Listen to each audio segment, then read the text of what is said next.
पुढेही येणार, परंतु न दबकता न डगमगता आमची संस्कृती कशा पद्धतीने, आमचा धर्म कशा पद्धतीनं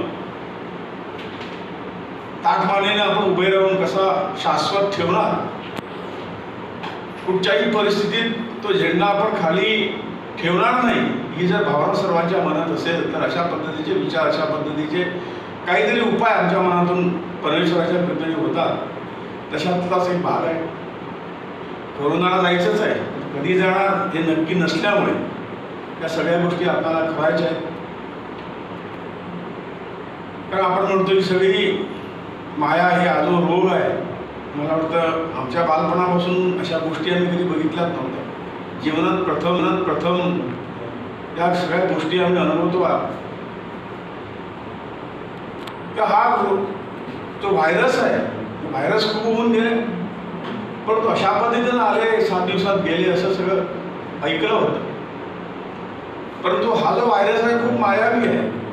तो दिसत नाही, सूक्ष्म आहे, ते म्हणतं खरं आहे, दिसत नाही.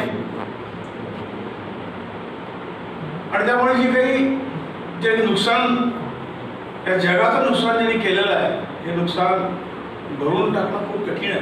कारण कित्येक जीव याच्यामुळे आम्हाला गमावे लागले आहेत. परंतु ते कमी व्हावं यासाठी जे जे काही उपाययोजना राज्य सरकार, केंद्र सरकार, काही संघटना जे काही सांगत आहेत त्याचं पालन आम्ही सर्वांनी केलं आहे, म्हणून तर तो कंट्रोलमध्ये येऊ शकतो. नारायण शास्त्री बोरकर यांचं मार्गदर्शन घेतलं. त्यानंतर विनय तोटेकर आणि वेदशास्त्र संपन्न हेमू अध्यापक यांनी ती पूजा केली. कारण हे करताना काय मनामध्ये घेतलं की ते सगळं तंत्र तरी निदान सारखं व्हावं, गडबड होऊ नये तिथे, म्हणून ह्या तज्ज्ञ लोकांकरवीच ती पूजा घेतलेली आहे.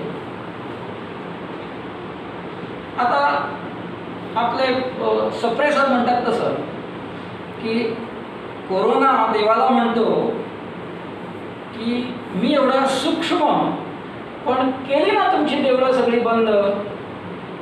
पण देव हसून म्हणतो तू कोण रे देवळं बंद करणारा.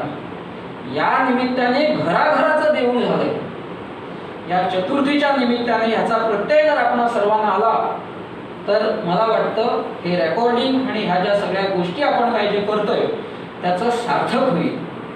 पण एक गोष्ट पॉझिटिव्ह आपण लक्षात घ्या, यंदाचं सकारात्मक. यंदाचे गणपती हे सगळे 1 वाजायच्या अगोदर पूजेला लागणार.